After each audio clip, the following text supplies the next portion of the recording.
Hello Cancer, Sun, Moon, Rising, and Venus signs. Kamusta kayo? Sana po nasa mabuti kayong kalagayan. Welcome back po sa Star Tarot. Kung bago kayo dito, welcome din kayo. Thank you sa inyong support.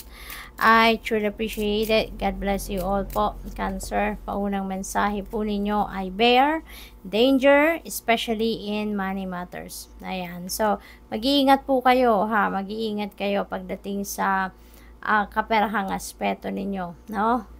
Kung hindi pa kayo siguro hindi pa kayo gumagawa ng budget plan, no? Wala kayong budget plan na sinusunod, kaya maybe you're all over the place. Or, baka meron din naman kayong ginawang maaring meron kayong prepare or na-prepare na. Nakakaloka, sorry naman. Baka meron kayong na-prepare na budget plan, pero maaring hindi ninyo yan sinusundan or hindi ninyo nasusundan. Kaya mag-iingat kayo. This is a heads up para sa'yo, para hindi kayo magkaroon ng problema sa inyong pera. Okay? So, as much as possible, monitor the in and out of your money. Diba? Yung magkano pumapasok, magkano kailangang ilabas, or yun yung limit, no? Dapat alam din ninyo yan. We have Mountain Road. You are on the road to success, which is really good. Your hard work is going to pay off na very soon, Cancer, no? You are on the road to success, which is really good. Maaaring ito na related sa trabaho, career, or negosyo. We have flag, do not be tempted to lower your standards. Okay? Para lang na ma-please ninyo ang ibang tao. Huwag din yung hayaang, alam mo yun, ibaba ninyo yung standard ninyo just to make other people happy. At mako-compromise, no? Ang inyong integrity, yung ganon. So, what else? We have bow, you're highly thought of. Yeah, merong nakakaalala sa inyo or merong, laging nag-iisip siguro sa inyo, Cancer. This could be anyone. Maaaring anak ninyo to. Kung mayroon kayong anak na babae, so possible na ganon. Or, maaaring kapatid ninyo. Maaaring nakakabata ninyong kapatid. Maaaring iniisip kayo, pamangkin ninyo. Maaaring ganon. Or this could be anyone. Baka kaibigan ninyo na lagi kang nasa isip niya. We have mule, someone is extremely stubborn and unwilling to change. Ayan, ako, baka ma-stress kayo dito sa taong ito.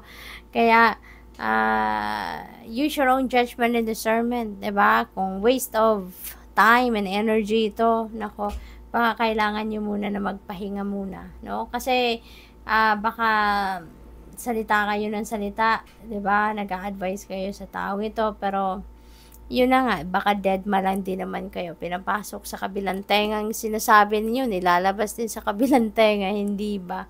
So, what else? We have will, indecisiveness, allowing your life to rumble aimlessly. Ayan. So, most likely, Cancer, you are, in the middle of making a decision, pero indecisive kayo kasi baka naguguluhan na kayo. Baka sa dami ng impormasyon na hawak ninyo or alam ninyo, baka kaya lalo kayong nalilito. Kaya ngayon, parang, teka lang, 'di ba? Step back muna. Stalemate muna tayo. Parang ganon.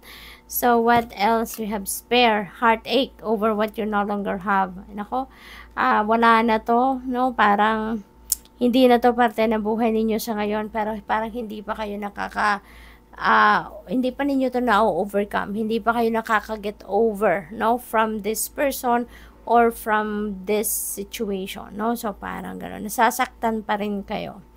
What else? We have harp, yan, great happiness, napakaganda naman. So, dito, parang masakit pa rin ang loob ninyo, no? Masama pa rin ang loob, pero dito naman, masaya na kayo. So, this could be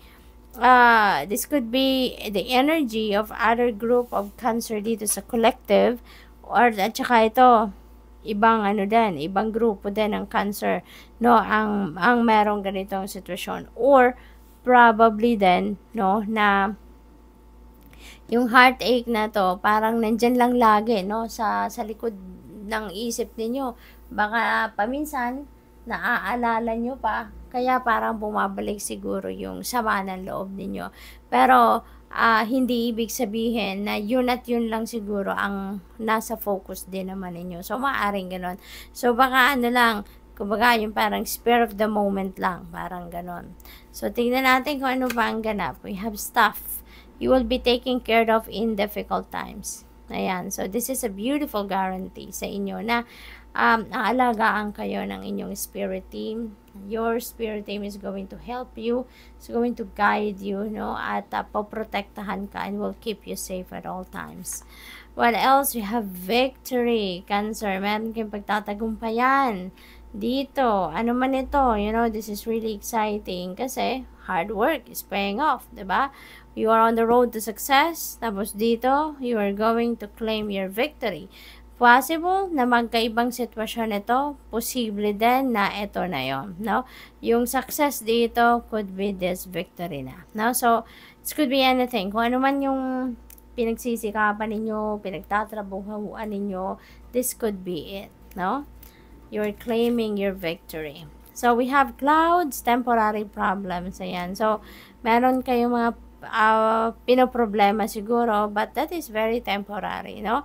Lahat naman temporary lang, kaya kahit yung mga problema ninyo na yan, saglit lang yan, dadaan lang yan, ano? At masusolusyonan ninyo yan agad-agad. What else? We have carrot. There is an opportunity or windfall coming your way. So, this could be opportunity for pagkakakitaan, trabaho, negosyo, source of income, no, side hustle, tsaka windfall of money, no, maaring ang paparating sa inyo din dito, Cancer. Kaya good luck sa inyo, napakaganda, exciting, merong perang paparating na hindi ninyo sukat akalain kung saan galing, pero may parating. So, embrace it, no, accept it, kasi that is a huge blessing from the divine. So, what else? We have angel number 0909. Ayan, merong new beginnings. May mga bagong simula, no? Dito na gagawin kayo. It's maybe because of this victory. 'Di ba? Kasi, ano to eh, tagumpay. So, yung tagumpay na to could open up more doors, no? Sa buhay ninyo. Baka maghahati dito ng mga bagong opportunity sa inyo. At, yan, ang mga bago ninyong sisimulan.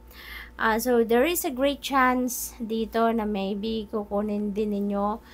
There is an opportunity coming your way talaga. Kailangan lang siguro ninyo dito na mag-take courage, no?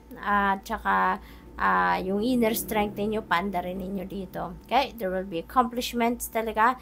Maybe yung victory na to, no? Is an accomplishment. At tsaka, sabi dito, look out for an opportunity that might be a game changer. Ayan. You are completing something major, so meron talaga kayong ma-accomplish dito na siguro big time, no? Na accomplishment ito para sa inyo. So, it feels good to level up. Close the old chapter and a new adventure will unravel. So, good luck. Thank you for watching. Love and light. Namaste.